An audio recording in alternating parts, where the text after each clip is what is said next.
বর গাধার পিঠে বসে আসছে, দেখো দেখো। সবাই নিজের নাক বন্ধ করে নাও, এই বরের গা থেকে তো দুর্গন্ধ বেরোচ্ছে। গাধার পিঠে চড়ে এলো একজন বোবা বর। না গলায় কোনো অলংকার, না পায়ে জুতো, শেরওয়ানির জায়গায় পরনে ছেঁড়া গেঞ্জি। পাত্রী দেখে সমস্ত আত্মীয়রা অবাক। হলদেটে দাঁত, তার সাথে লম্বা দাড়ি। বরকে দেখে মনে হচ্ছে যেন একজন ভিখারি। মুক্তার নামে একজন ডন নিয়ে এসেছিল তাকে এবং জোর জবরদস্তি দিয়ে দিল তাদের দুজনের বিয়ে। কেউই বুঝতে পারল না একটা কথা, এমন কুৎসিত বরের সাথে কি করে করবে সেই বউ ফুলসজ্জা। কিন্তু সকলে যখন তার সত্যিটা জানতে পারলো, সবার বেরিয়ে গেল প্রাণ। তাই সবাইকে বলছি, মন দিয়ে এই গল্পটা শুনুন। আমি এই ভিখারির সঙ্গে কখনো বিয়ে করব না, ছাড়ো আমাকে। বিয়ের লাল পোশাক পরে শিপ্রার আওয়াজ গোটা মণ্ডপে প্রতিধ্বনিত হচ্ছিল, কিন্তু ওর এই সাহস বেশিক্ষণ টিকতে পারল না। তারপরেই মুক্তার নামে এক গুন্ডা এসে তার দাদা রাহুলের কানের গোড়ায় বন্দুকটা চেপে ধরল। না না, আমার দাদাকে ছেড়ে দাও, তোমাদের শত্রুতা তো আমার সঙ্গে, আমার প্রাণ নাও। মুক্তারের মুখে এক ভয়ঙ্কর হাসি খেলে গেল। ওর চোখে ঘৃণা এবং বদলার আগুন পরিষ্কার দেখা যাচ্ছিল। যদি তুমি আমার ভাইয়ের সম্বন্ধটা না ফিরিয়ে দিতে, তাহলে তুমি আজ এই শহরের রানী হতে। কিন্তু না, তোমার কপালে তো একটা ভিখারির বউ হওয়ার কথাই লেখা আছে। এটা শোনার পরই শিপ্রার বাবা রাজদীপ রায়, যে তার মেয়ের অসহায়তা দেখছিল, আচমকা ভেঙে পড়ল। তিনি কাঁপতে কাঁপতে মুক্তারের সামনে এলো এবং সবার সামনে নতজানু হয়ে মুক্তারের পায়ে ধরে বলল, প্লিজ আমাকে ক্ষমা করে দাও, আমার ভুল হয়ে গেছে। প্লিজ, আমি এখানে সবার সামনে তোমার কাছে ক্ষমা চাইছি। আমার মেয়ের জীবনটা নষ্ট করে দিও না, প্লিজ।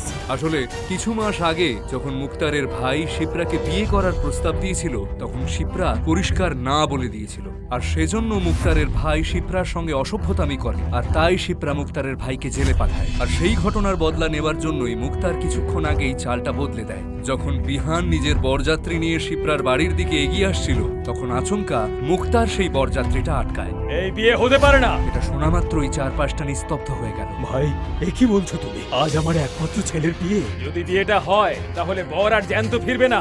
ভাই, আমরা এক্ষুনি ফিরে যাচ্ছি। কিন্তু মুক্তারের বদলা এখনো সম্পূর্ণ হয়নি। তার নজর পড়েছিল মন্দিরের সিঁড়িতে বসে থাকা এক ভিখারির ওপরে, যার পোশাক ছিল ছেঁড়া এবং ময়লা, মাথার চুল উস্কো খুস্কো আর দাড়ি লম্বা। কাল্লা, ওই ভিখারিটাকে এখানে নিয়ে এসো, ওকে ঘোড়ার উপরে বসাও।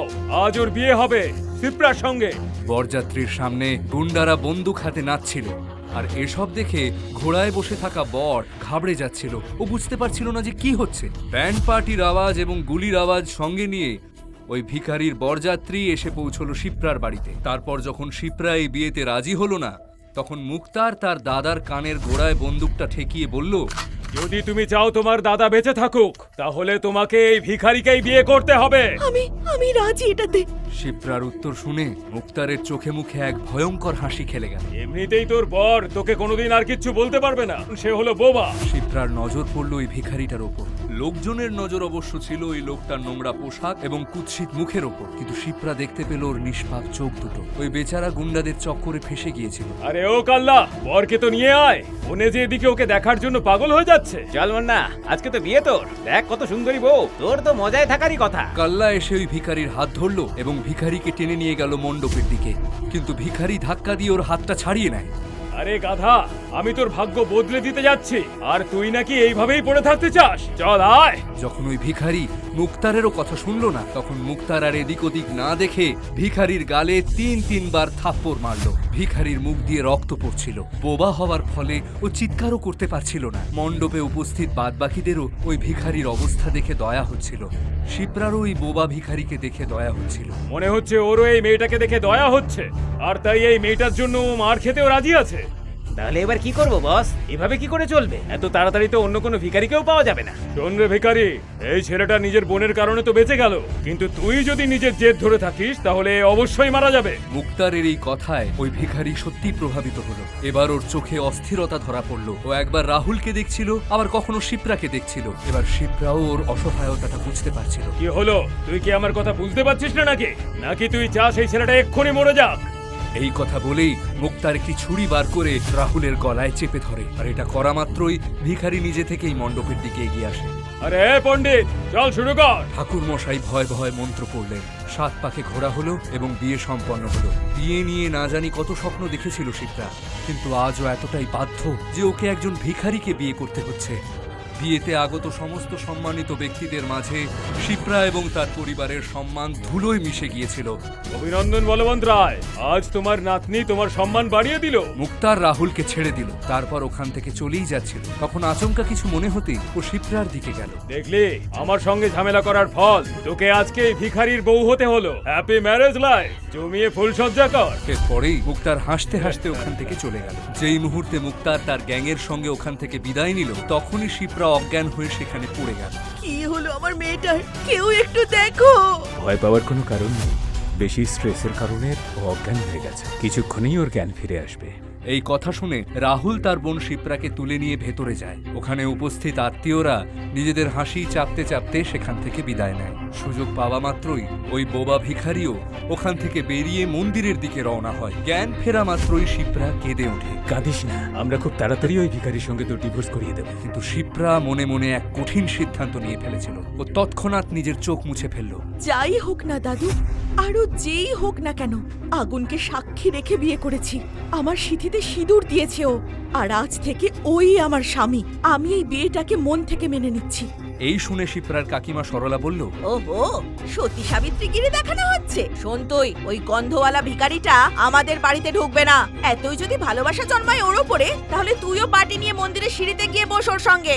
অন্যদিকে এই সমস্ত ফ্যামিলি ড্রামার থেকে অনেক দূরে ওই ভিখারি মন্দিরে ফিরে এসেছে এবং তার ভিক্ষার বাটি নিয়ে বসে পড়েছে, একদম চুপচাপ। কেউ দেখে বুঝবেই না যে কিছুক্ষণ আগেই ওর সাথে এমন ঘটনা ঘটেছে। পরের দিনই শিপ্রা এবং তার পরিবার মন্দিরে পুজো দিতে এসেছে। তাদের দেখা মাত্রই ভিখারি একটি গাছের আড়ালে গিয়ে লুকোয়। শিপ্রার চোখ ওই ভিখারিকে বারবার খুঁজে বেড়াচ্ছিল, কিন্তু ভিখারি কিছুতেই শিপ্রার চোখে ধরা দিতে চাইছিল না। যেইমাত্র শিপ্রা এবং তার পরিবার মন্দিরের সিঁড়ি বেয়ে উঠে পুজো দিতে পৌঁছলো, তিনটে বড় বড় গাড়ি এসে মন্দিরের প্রাঙ্গণে থামল এবং তার মধ্যে থেকে বেরিয়ে এলো 20-30টা গুন্ডা আর মুক্তারের ভাই রজত। ঘিরে নাও মন্দিরটা, কেউ যেন পালাতে না পারে। কেউ কিছু বোঝার আগেই গুন্ডারা মন্দিরটাকে ঘিরে ফেলে আর রজত দুটো গুন্ডাকে সঙ্গে নিয়ে সিঁড়ি বেয়ে মন্দিরের ভেতরে যায়। শিপ্রা চোখ বন্ধ করে মন্দিরের পরিক্রমা করছিল। আচমকাও বুঝতে পারে যে কেউ ওর সামনে এসে দাঁড়িয়েছে। ও যখন চোখ খুলল, ওর সামনে দাঁড়িয়ে থাকা মানুষটাকে দেখে ও চমকে উঠল। তুমি এবার কি চাও? তুমি, তোমার দাদা মোক্তার আমার জীবনটাকে নষ্ট করে দিয়েছে। শুনেছি তোর বিয়ে নাকি কোনো ভিখারির সঙ্গে করিয়েছে আমার দাদা, কিন্তু আমি এই বিয়ে মানি না। এখনই এই মন্দিরেই আমি তোকে বিয়ে করব, আর আজ রাতেই হবে আমাদের হানিমুন। শিপ্রার গোটা শরীরটা যেন শিহরিত হয়ে উঠল। ও ওখান থেকে পালালো ওর পরিবারের লোকজনদেরকে নিয়ে। রজত ওর পেছন পেছন দৌড়লো এবং ওর হাতটাকে চেপে ধরলো। মন্দিরে মুক্তারের ভাইকে দেখে সবাই ভয়ভীত হয়ে দাঁড়িয়েছিল। কারোর সাহস হচ্ছিল না যে এগিয়ে এসে ওকে থামাবে। শিপ্রা ওর সমস্ত শক্তি দিয়েও ওর হাতটাকে ছাড়াতে পারছিল না। সেদিন এই হাতেই তুই আমাকে চড় মেরেছিলি, তাই না? ভগবানের দিব্যি, সেদিনই এই মাখনের মতো নরম হাতটা ধরার প্রতিজ্ঞা করেছিলাম আমি। কিন্তু ওর কথা শেষ করার আগেই ওর যন্ত্রণার আর্তনাদে গোটা মন্দির কেঁপে উঠল। শিপ্রা ওই গুন্ডা রজতের হাতে এত জোরে কামড় বসিয়েছিল যে রক্ত বের হয়ে গিয়েছিল। তৎক্ষণাৎ শিপ্রার হাতটা ছেড়ে দেয়। শিপ্রা রজতকে ধাক্কা দিয়ে মন্দির ছেড়ে পালাতে যায়। রজতের রাগ এখন চরম সীমায় পৌঁছে গিয়েছিল। আমাকে কামড়ে দিলি শয়তান মেয়ে! অনেক হয়েছে ভদ্রভাবে কথা, এবার দেখ কি করে। এই কথা বলে রজত শিপ্রার পিছনে একটা হকি স্টিক নিয়ে তাড়া করলো। শিপ্রা বেসামাল হয়ে পালাচ্ছিল, আর এই তাড়াহুড়োর কারণেই সিঁড়ি দিয়ে নামতে গিয়ে ওর পা ওড়নার সঙ্গে জড়িয়ে গিয়ে পড়ে যায়। রজত ওর কাছে পৌঁছায় এবং ভয়ঙ্করভাবে চেঁচায়, আমাকে ধাক্কা দিচ্ছিস? এবার দেখ আমি কিভাবে তোর মাথা ফাটাই। এই কথা বলে ওই গুন্ডা রজত হকি স্টিকটা তোলে। শিপ্রা ভয়ে নিজের চোখ বন্ধ করে নেয়। ও বুঝতে পেরেছিল যে আর পালাবার কোনো পথ নেই। কিন্তু 2 সেকেন্ড হলো, 3 সেকেন্ড হলো, কিন্তু হকি স্টিকের কোনো প্রহার হলো না। ও বুঝতে পারছিল না যে এটা হলো কি। ও যখন চোখ খুললো, বাইরের দৃশ্যটা দেখে ও চমকে উঠল। রজত না দেখেই বেধড়ক মেরেই যাচ্ছিল। ওর মাথা ফেটে রক্ত পড়ছিল। হঠাৎ রজত এই বিষয়টা লক্ষ্য করলো। ও যখন ভিখারিটাকে দেখতে পেল, তখন ও থেমে গিয়ে বলল, আচ্ছা, এই যে পুঁতি পরমেশ্বর দেখছি, এটাও ভালো। এক্ষুনি ও বিধবা হবে, তারপর ওর সঙ্গে ফুলসজ্জা করবো। বিধবা বিবাহ তো সৎ কাজ, তাই না? সমাজসেবাও হয়ে যাবে। কিন্তু রক্তাক্ত শরীর নিয়ে উঠে দাঁড়িয়ে ভিখারিটা এক লাফে এগিয়ে গেল। তারপর এমন ধাক্কা দিল রজতকে যে ও সিঁড়ি থেকে গড়িয়ে পড়ে গেল। ওর শরীরের বিভিন্ন জায়গা থেকে তখন রক্ত বেরোচ্ছিল। কিন্তু তখনই পুলিশের গাড়ি সেখানে চলে আসে। শিপ্রা এবং তার পরিবার যখন পুলিশদের দেখতে পায়, তখন তারা নিশ্চিন্ত হয়। তারা দৌড়ে পুলিশের কাছে আসে এবং ইন্সপেক্টরকে সবটা জানাতেই যাচ্ছিল কি ইন্সপেক্টর বলে উঠল, ধরে থানায় নিয়ে চলো ওই ভিখারিকে। ম্যাডাম, আপনি বাড়ি যান, এটা পুলিশের ব্যাপার। মুক্তার ভাইয়ের ওপরে হামলা করেছে এই ভিখারিটা, ওর সাজাও ঠিকই পাবে। কিন্তু ইন্সপেক্টর স্যার, ও তো আমাকে বাঁচিয়েছে। শিপ্রা সবটা বলতেই যাচ্ছিল যে হঠাৎ তার কাকিমা তাকে আটকে দিয়ে বলল, এক কাজ কর, তুইও ওর সঙ্গে থানায় চলে যা, জেলে তোরা দুজন একসঙ্গে সংসার করিস। এই বলে শিপ্রার কাকিমা তাকে জোর করে টানতে টানতে নিয়ে চলে গেল। পুলিশের লোকেরা ওই ভিখারিকে ধরে নিল। সেও চুপচাপ থানায় চলে গেল তাদের গাড়িতে উঠে। ইন্সপেক্টর যেই মুহূর্তে তার বেল্ট তুলেছে, থানার দরজাটা দরাম করে খুলে গেল। যদি চাকরি না খোয়াতে চাও এক্ষুনি থামো ইন্সপেক্টর। তুমি জানো তুমি কাকে ধরে নিয়ে এসেছো? আমাদের সবার চাকরি খাবে তুমি। চলুন আপনাকে এক্ষুনি হাসপাতালে নিয়ে যাই, আপনি খুবই আহত হয়েছেন। জয় হিন্দ স্যার। এই ভিখারিটা এই মুক্তার ভাইয়ের সঙ্গে এর মানে এসবের কি মানে স্যার? এ তো ওই মন্দিরেরই। কমিশনার তার মোবাইল বার করে ইন্সপেক্টরকে কিছু একটা দেখালো, আর সেটা দেখা মাত্রই ইন্সপেক্টর থরথর করে কেঁপে উঠল। শহরিয়া রাঠোর এই অবস্থায়? আমাকে ক্ষমা করে দেবেন, আপনি যা বলবেন আমি মানবো। আপনি আগে বলেননি কেন? ওই মুক্তারের কথা শুনে ভুল করেছি আমি। ইন্সপেক্টর সোজা গিয়ে সেই ভিখারিকে মুক্ত করে দিল এবং নিজের জুতো দিয়ে নিজেকে মারলো। আমি ঠিক আছে, আর হ্যাঁ, কেউ যেন জানতে না পারে আমি আসলে কে, বুঝতে পেরেছো? হ্যাঁ হ্যাঁ। ভিখারি সৌর্য সেখান থেকে বেরোলো, তারপর আবার মন্দিরের সামনে গিয়ে নিজের চোটগুলোতে মাটি লাগাতে শুরু করলো। তারপর বাটি নিয়ে বসে পড়লো সেই মন্দিরের সিঁড়িতে, একদম চুপচাপ। ওদিকে শিপ্রা তার ব্যালকনি থেকে দেখে চমকে উঠলো। সে ছুটতে ছুটতে ভিখারির কাছে এসে বলল, আমার জন্য তোমার অনেক আঘাত লেগেছে, আমাকে ক্ষমা করে দাও, তুমি বাড়ি চলো। সৌর্য কিচ্ছু বলল না, চুপচাপ ওর সঙ্গে উঠে চলতে আরম্ভ করলো। যেইমাত্র তারা দুজন বাড়ির দরজায় এসে পৌঁছলো, সরলা কাকিমা তাদের আটকালো। এই নোংরা ভিখারিটাকে বাড়িতে আনলে তাহলে তোর একদিন কি আমার একদিন, বলে দিলাম। সবকিছুর জন্য তুই দায়ী শিপ্রা। কে বলেছিল তোকে ওই মুক্তারের ভাইকে চড় মারতে? কাকিমা, ও আমার প্রাণ বাঁচিয়েছিল। চিৎকার চেঁচামেচি শুনে গোটা পরিবার বাইরে এসে দেখলো। সবকিছু দেখে ঠাকুরদা একেবারে অবাক হয়ে গিয়েছিলেন। সরলা কাকিমা বলেই যাচ্ছিলেন। সরলা কাকিমা আবার কিছু বলার আগেই ঠাকুরদা বলে উঠলেন, সরলা, ব্যাস অনেক হয়েছে। ওর জায়গায় যদি তোর মেয়ে হতো, তুই কি ওই গুন্ডার সঙ্গে মেয়ের বিয়ে দিতিস? শিপ্রা যা করেছে ঠিকই করেছে। যদি তোমার কোনো অসুবিধা থাকে তুমি বাড়ি ছেড়ে যেতে পারো। একে মলে নিয়ে যাও আর ওর জন্য ভালো কিছু কাপড় চোপড় কিনে দাও। সবাই তা শুনে চমকে উঠল। সরলা কাকিমা চুপচাপ ভেতরে চলে গেলেন। ঠাকুরদা শিপ্রাকে ওই ভিখারির চোটগুলোতে ওষুধ লাগাতে বললেন, আর ওনার নাতি রাহুলকে বললেন। আচ্ছা ঠিক আছে দাদু। কিছুক্ষণ পরেই রাহুল ওই ভিখারি সৌর্যকে বাইকে বসিয়ে মলে নিয়ে গেল। প্রথমে মলের সামনে ভিখারিকে দেখা মাত্রই গার্ড এসে তাদের আটকায়, কিন্তু রাহুল যখন তার পরিবারের পরিচয় দেয়, তখন রাহুল কোন পরিবারের ছেলে জেনে গার্ড দুজনকেই মলের ভেতর যেতে দেয়। ভেতরে গিয়ে রাহুল সেই ভিখারিকে কটা জামা কিনে দেয় আর চেঞ্জিং রুমে নিয়ে যায়। এই দেখো, এর ভেতরে গিয়ে তুমি এটা ট্রাই করে দেখো। আর কথা বলতে বলতেই চেঞ্জিং রুমের দরজা খুলে দেখা মাত্রই রাহুল আচমকা হতবাক হয়ে যায়। দরজা খোলা মাত্রই ভেতর থেকে একটি মেয়ের চিৎকারের আওয়াজ এলো। বাঁচাও! রাহুল তাড়াতাড়ি সরি বলে দরজাটা বন্ধ করে দেয়। ওই মেয়েটি দরজা লক না করেই চেঞ্জ করছিল। রাহুল পেছন ঘুরে দেখলো ওই ভিখারি সৌর্য কোনো একটা চেঞ্জিং রুমে ঢুকে গেছে। রাহুল সেখান থেকে বেরোতে গেল, তখনই একটা বলশালী পালোয়ান এসে তাকে আটকালো এবং রাহুলকে বলল, কিরে, আমার গার্লফ্রেন্ডের এমএমএস বানাচ্ছিস? চুপ, একদম চুপ। কান ধরে আমার গার্লফ্রেন্ডের সামনে মুরগি হ, আর মুরগির মতো ডাকতে ডাকতে সরি বল। কি কি কি? ওই ওই দরজাটা তো ভেতর থেকে বন্ধই ছিল না। অদ্ভুত তো। আমি কিছুতেই সরি বলবো না, এটা আমার ভুলই নয়। তাহলে এই দেখ। এমনটা বলে সেই পালোয়ান রাহুলকে মারবে বলে হাত তুলেই ছিল, কিন্তু হঠাৎ কেউ এসে তার হাতটা ধরলো। সে পিছনে ঘুরে দেখে অবাক হয়ে গেল। হ্যাঁ, ভিখারি মলে, তুই ভেতরে কি করে এলি রে? আর দাঁড়া দাঁড়া, আর তুই আমার হাত কেন ধরেছিস রে? এটা তুই কি করলি শয়তান? সেলিম ডনের ভাইকে মারলি তুই। এবার দেখ আমি কি করি। এই বলে সে সৌর্যকে মারতে গেল, কিন্তু সৌর্য তার হাত ধরে এমনভাবে মুচড়ে দিল যে সে যন্ত্রণায় সেখানেই বসে পড়ল। কড়কড় শব্দ করে তার হাত অকেজো হয়ে গেল।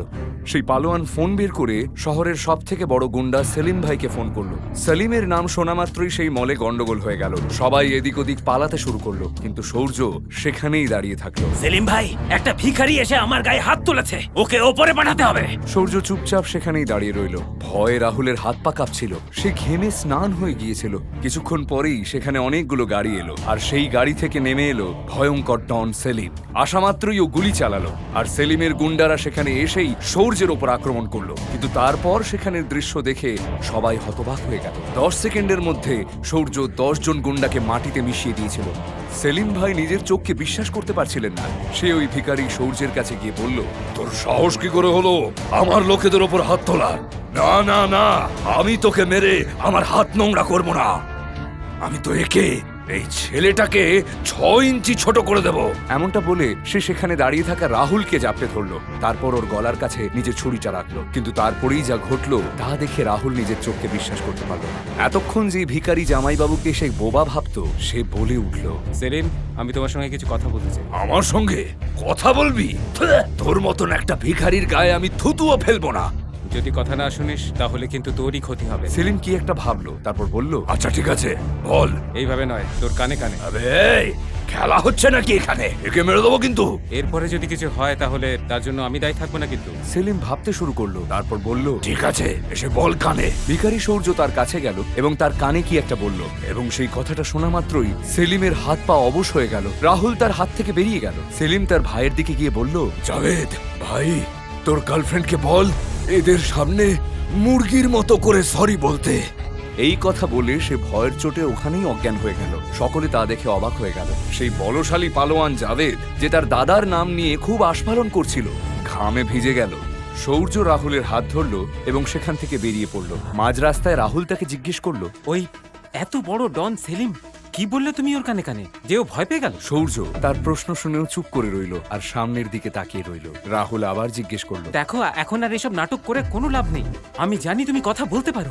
সূর্য রাহুলের প্রশ্নের জবাব না দিয়েই বলল, বাড়িতে কাউকে এই ঘটনার বিষয়ে বলতে যেও না। মানেটা কি? আমি তোমাকে কিছু জিজ্ঞেস করছি, তুমি এটা করলেটা কিভাবে? কি এমন বললে তুমি ওই ডনকে যে ও কেঁদে ফেললো? ওসব বাদ দাও। তুমি তো ভালো করেই জানো যে সেলিম ও মুখতারেরই লোক। যদি তুমি বাড়িতে এই ঘটনার ব্যাপারে বলো তাহলে লোকেদের মনে হবে মুখতারের লোকেরা তোমার পরিবারের পেছনে পড়েছে, আর তারপরে তোমার কোথাও বেরোনো বন্ধও হয়ে যেতে পারে। না, আমি আমার স্বাধীনতা হারাতে পারবো না। আমি কাউকে কিচ্ছু বলবো না। যখন তারা বাড়িতে এলো, সূর্যকে সেই ভিখারির বেশে দেখে তারা অবাক হয়ে গেল। ঠাকুরদা রাহুলকে বকতে আরম্ভ করলেন। তখন সূর্য বলল, ওর কোনো দোষ নেই। ওই মলে আমাকে ঢুকতেই দেয়নি, আর এমনিতেও আমি ভালো জামা কাপড় পরলে কেউ আমাকে ভিক্ষা দেবে না। ভিখারি জামাই সূর্যকে বলতে দেখে রাহুলকে বাদ দিয়ে সবাই অবাক হয়ে রইল। শিপ্রা অবাক হয়ে জিজ্ঞেস করলো, তুমি কথা বলতে পারো? তাহলে বিয়ের দিন বোবা সেজেছিলে কেন? আসলে মুখতারের সামনে আপনাদের মতো বড় লোকেরা কিছুই বলতে পারছিলেন না, আর এদিকে আমি তো সামান্য ভিখারি মাত্র। হঠাৎ করে আমার সঙ্গে যা হয়েছিল তাতে আমার মাথা কাজ করছিল না। তার এই কথা সকলের ঠিক মনে হলো। একজন সামান্য ভিখারি মুক্তার ভাইয়ের সামনে আর কি বা বলবে। তখন ঠাকুরদা বললেন, ঠিক আছে, সারা শহর জানে তোমার মতো একটা ভিখারির সঙ্গে শিপ্রার বিয়ে হয়েছে। আমরা তোমাকে মন্দিরে ভিক্ষা করতে দিতে পারি না। তুমি এখানেই থাকবে। আমাদের চাকরদের কিছু পুরনো কাপড় চোপড় আছে, তুমি সেগুলোই পরো। এইসব শুনে শিপ্রার মা এবং কাকিমা মুখ বাঁকালেন। কিন্তু বাবা, এই ভিখারিটা আমাদের এই বাড়িতে। যতদিন না শিপ্রা ডিভোর্সের জন্য রাজি হচ্ছে, আমাদের এটা করতেই হবে। ও চাকরদের সঙ্গেই থাকবে, বাইরে যেন কেউ কিছু জানতে না পারে। ঠাকুরদার কথা সকলকে মানতেই হলো। ওই ভিখারি সূর্য বাড়ির চাকরদের থাকার ঘরে থাকতে গেল। পরের দিন সকালে শিপ্রা নিজের ফোনে কারোর সঙ্গে প্যানিকড হয়ে কথা বলছিল। না আনিশ, তুমি এরকম করতে পারো না। তোমার মলে সবথেকে বেশি বিক্রি হয় আমার ব্র্যান্ডেরই পোশাক। তুমি আমার ব্র্যান্ডটা কি করে সরাতে পারো বলো? ওদিকে আনিশ নামের বিজনেসম্যান এমন একটা কিছু বলেছিল যা শুনে শিপ্রা ঘাবড়ে গেল। তারপর বলল, ঠিক আছে, আমি ওখানে গিয়েই তোমার সঙ্গে কথা বলছি। এমনটা বলে শিপ্রার আগের মাথায় বাড়ি থেকে A to Z মলের উদ্দেশ্যে বেরিয়ে পড়ল। A to Z মল রাজস্থানের সবচেয়ে বড় মল ছিল এবং শিপ্রার সেল কালেকশনের সবচেয়ে বড় ভাগটা ওই মল থেকেই আসতো। ওই মলের মালিক আনিশ শিপ্রার ব্র্যান্ডটা আচমকা সেই মলে ব্যান করে দিয়েছিল এবং ওর ব্র্যান্ডের সব কাপড় সেখান থেকে সরিয়ে দিয়েছিল। শিপ্রা যখন রাগের মাথায় সেখানে পৌঁছলো, তখন আনিশ নিজের কেবিনে চিল করছিল। ভিতরে ঢুকেই শিপ্রা ওর ওপর চিৎকার করলো, কিন্তু আনিশ তাতেও নির্লিপ্ত। ওর কিছুই যায় আসে না। ও হেসে শিপ্রাকে বলল, একটা মেয়ে যার হাজবেন্ড একটা রাস্তার ভিখারি, তার ব্র্যান্ড আমাদের মলে থাকার কারণে আমাদের খুব বদনাম হচ্ছিল। ওই ব্র্যান্ড আমাদের স্ট্যান্ডার্ডটা নামিয়ে দিচ্ছিল। এটা শুনে শিপ্রা যত না অবাক হলো, তার চেয়েও বেশি রেগে গেল। গোটা শহর জেনে ফেলেছিল যে বলবন্ত রায়ের নাতনির বিয়ে একজন ভিখারির সঙ্গে হয়েছে। সে রেগে গিয়ে বলল, আমার প্রাইভেট লাইফের সঙ্গে আমার ব্র্যান্ডের কি সম্পর্ক? আমার ব্র্যান্ড এতটাই পপুলার, কোয়ালিটি এতটাই ভালো যে মার্কেটে আসলেই শেষ হয়ে যায়। তুমি সেটা অকারণে কখনোই সরিয়ে ফেলতে পারো না। আসলে তুমি কি চাইছো? আনিশ পা থেকে মাথা পর্যন্ত শিপ্রাকে খারাপ নজরে দেখলো আর তারপর বলল, তবে একটা রাস্তা আছে। কি রাস্তা? আর ওই রাস্তাটা ভায়া আমার বেডরুম যায়।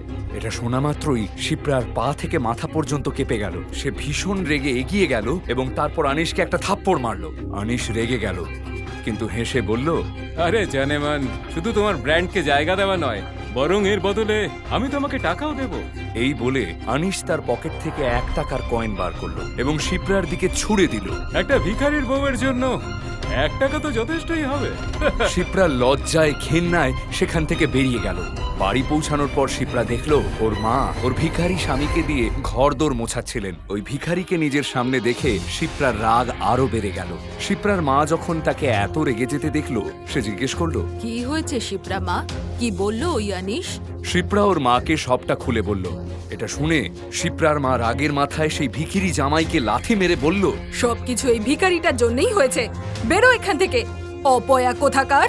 শিপ্রার ভিখারি বর সেখান থেকে উঠে চুপচাপ চলে গেল। নিজের ঘরে গিয়ে রয় ম্যানশনের এক বৃদ্ধ চাকরের থেকে ফোন নিয়ে সে কোথাও একটা ফোন করলো। কিছুক্ষণ পরেই শিপ্রার ফোন বাজলো। সে দেখলো আনিশ ফোন করেছে। আনিশের ফোন? আমি এক্ষুনি ওকে মজা দেখাচ্ছি। হ্যালো? কিন্তু ওপার থেকে আনিশ যেটা বলল সেটা শুনে শিপ্রা নিজের কানকে বিশ্বাস করতে পারল না। আনিশ কাঁদছিল এবং বলছিল, শিপ্রা, আমাকে ক্ষমা করে দাও। আমি শেষ হয়ে গেছি, রাস্তায় এসে পড়েছি। এ কি করলে তুমি আমার সঙ্গে? শিপ্রা কিছুই বুঝতে পারছিল না আনিশ এসব কি বলছিল। আনিশ কিছু বলার আগেই শিপ্রা ফোনে আনিশকে মারধর করার শব্দ পেল এবং তারপরেই ফোনটা কেটে গেল। সে তাড়াতাড়ি গিয়ে টিভিটা চালালো নিউজটা দেখার জন্য। ব্রেকিং নিউজ দেখে সে চমকে উঠল। Breaking news! আজ হঠাৎ করে রাজস্থানের সবথেকে বড় মল A to Z এর শেয়ার 0-তে নেমে এসেছে। আর পরবর্তী 2 সেকেন্ডে মলকে বিগ বুল মল লিমিটেড মাত্র 1 টাকায় কিনে নিয়েছে। আরবপতি বিজনেসম্যান আনিশ 2 সেকেন্ডে হয়ে গেল ভিখারি। বিগ বুল দুনিয়ার সবথেকে বড় ফ্যাশন ডিজাইনিং এবং মল কোম্পানিগুলোর মধ্যে একটি। ইংল্যান্ড, জার্মানি, সুইজারল্যান্ড, প্যারিসের মতো বড় বড় দেশে সেটা একটা পপুলার ব্র্যান্ড ছিল। শিপ্রা নিউজটা দেখেই বুঝলো যে এই গোটা ঘটনাটাই বিগ বুল জেনে বুঝে ঘটিয়েছে। কিন্তু বিগ বুল এমনটা করলো কেন? হঠাৎ আনিশ শিপ্রাকে ফোন করে ক্ষমাই বা কেন চাইলো? ও বুঝতে পারছিল না যে এসবের পিছনে কার হাত আছে। ও এইসব জিনিসই ভাবছিল যে হঠাৎ ওর ফোনটা বেজে উঠলো। একটা আননোন নাম্বার। ও ফোনটা ধরলো। হ্যালো? ওপার থেকে যে ফোন করেছিল তার কথা শুনে শিপ্রা প্রায় অজ্ঞান হতে চলেছিল। শিপ্রা ম্যাম, বিগ বুল আপনার ক্লথ ব্র্যান্ডে 100 কোটি টাকা লাগাতে চায়। তার সাথে বিগ বুলের প্রত্যেকটা আউটলেটে আপনার ব্র্যান্ডের ক্লোথস থাকবে। আপনি বিগ বুলের অফিসে এসে কন্ট্রাক্টটা সাইন করুন। শিপ্রা এটা শুনে খুশিতে পাগল হয়ে গেল, কিন্তু ও এখন আরো বেশি কনফিউজ হয়ে গিয়েছিল। এটা নিশ্চয়ই কেউ করাচ্ছে, কিন্তু কে আর কেন? আর আনিশের কেবিনে যেটা হলো তা তো আমি শুধু মাকে বললাম। তাহলে এইসব কে আর কিভাবে জানতে পারলো? তখনই শিপ্রা কি একটা ভেবে চমকে উঠল। ওই ভিখারি যখন আমি মাকে সব কথা বলছিলাম তখন তো সেখানে ওই ছিল। ওহ, আমি বা কি সব ভাবছি। ও তো ভিখারি, ওই সব করতে পারবে না। তাহলে কে?